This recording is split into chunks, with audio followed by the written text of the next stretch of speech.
Hello, stranger. What brings you to this place? It isn't very accommodating for your kind. Well, of course I can tell it's not accommodating. You have all of that unfamiliar fur covering your body, but just because this place is not accommodating does not mean you shouldn't be here. You clearly have a reason. It's not often for a human to stumble into a place this frigid. In fact, I dare say it's been a couple 100 years since I have last seen a human. Am I speaking strange? Oh, I thought humans were much more observant than this. Can you not see the ears? Oh, you can't. I had not realized. I suppose the blizzard is too blinding. Well then, you must be very confused. Well, human, since you are unable to see me, I suppose I should inform you about myself. I am an elf. More specifically, a northern snow elf. But I suppose that part is somewhat self-explanatory. I live on my own and have for a couple of centuries now. In a similar vein, I have not seen any humans in a long time, so it is quite refreshing to see you. I've met a couple of humans before. Most of them were just straggler fishermen who traveled a little too far north. But it's not that I have a problem with them visiting. It's just that I don't want any of them to be harmed by the extreme climate. I hope you understand. Well, now that I think about it, if they lived this far north to be fishing here, then they probably already were prepared for the climate. Well, regardless, I often didn't interact with them. They were only really passing through anyways. There wasn't really a need for me to interact. In fact, they knew the way back quite well, so I wouldn't have had to guide them either. Then, why did I interact with you? That's a funny question, I suppose. I don't really know. Perhaps a base urge or instinct told me to reach out to you. Perhaps there was something intangibly different about you and your presence which spoke to me. I don't really know. You would think after a couple thousand years I would understand myself a little bit better than I had. Is that surprising? Of course I'm that old. Although, I don't like to think that I'm old. A couple thousand years isn't anything to gloat about when compared to other old elves. I believe I've known an elf before who had, or has rather, been here since the dawn of mankind. What is that, 20,000 years, I believe? He works for the jolly old man now, if I remember correctly, but obviously he hadn't for his entire life. Old Chris isn't even really all that old. A very modern concept in that regard. Yes, turns out when Odin's out of a job, he can always find a new one. And being a flying,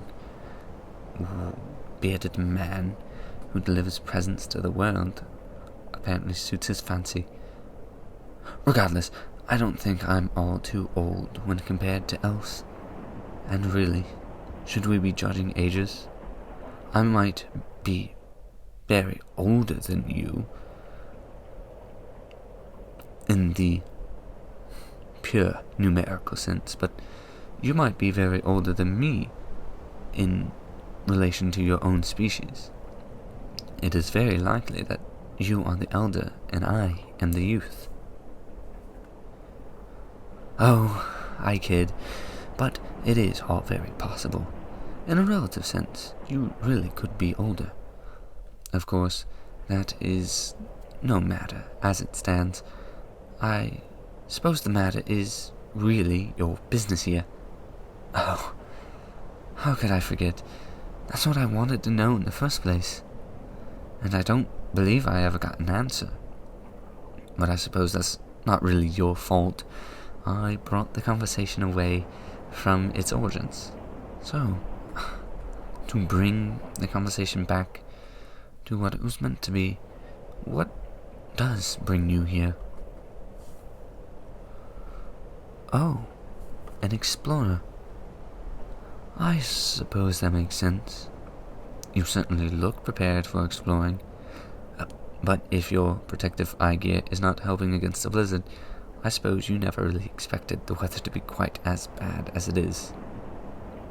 But even then, could you have prepared for that? Oh well, I suppose you should really get to a place of safety. I don't believe such harsh weather is productive to your mission of exploration. If it is alright with you, I think it would be beneficial if you stayed at my house until the weather is much clearer. Of course, you don't have to. I just thought at this point I should issue such an invitation for a rare occasion. Oh, you will? Then I suppose we should go to my place. It is quite a quaint little home, but it has served me well in my many, many years. Well, welcome to my humble abode. Yes, it is quite nice in its intricacies. In all my years, I have had quite some time to learn a couple of crafts. One of those was wood carving, so I had plenty of time to practice and hone my craft, and I've taken my boreal woods and placed them upon these beauteous designs. Thank you. I have tried my hardest in design. Well, I suppose I should welcome you with a nice hot drink, shouldn't I? Do you have any preferences? Tea? I am unfamiliar with this drink.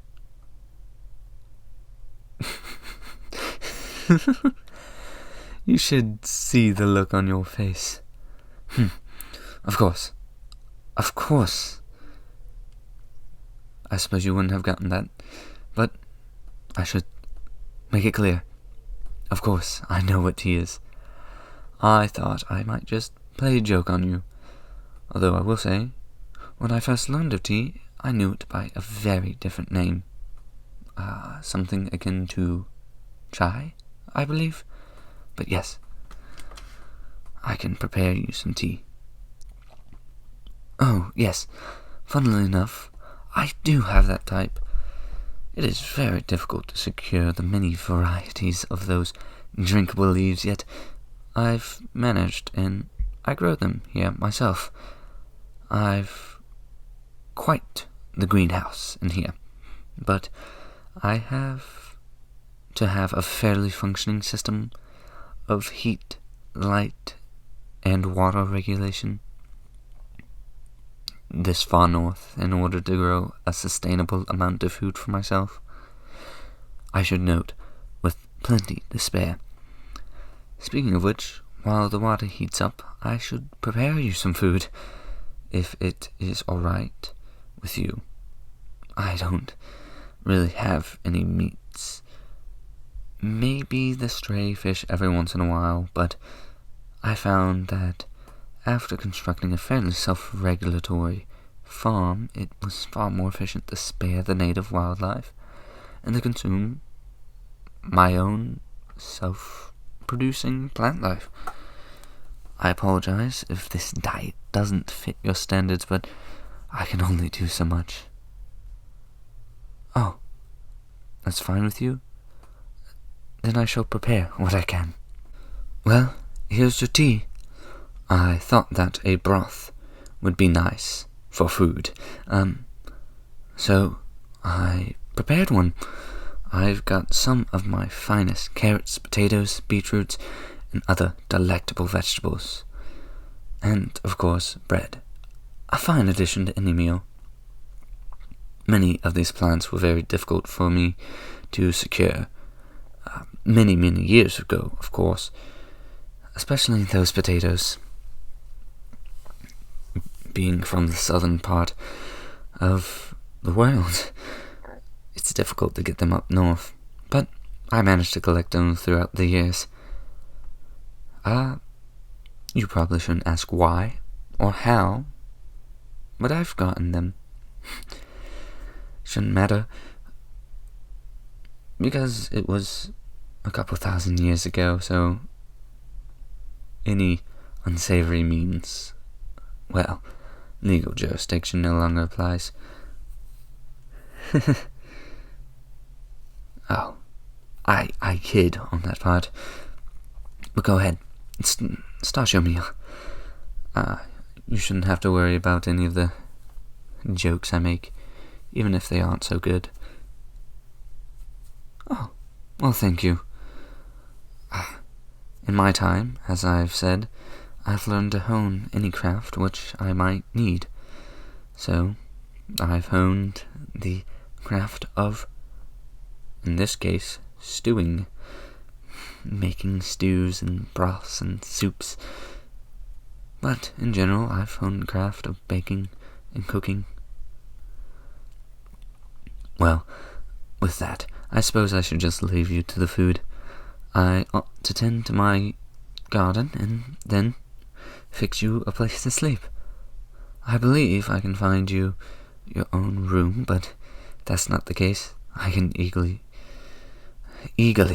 sacrifice my own bed. I've had plenty of time on it, so sparing it for a day or two just for you wouldn't be difficult. Regardless, whatever the circumstance, I can accommodate. Anyways, I will return when I'm done with such tasks.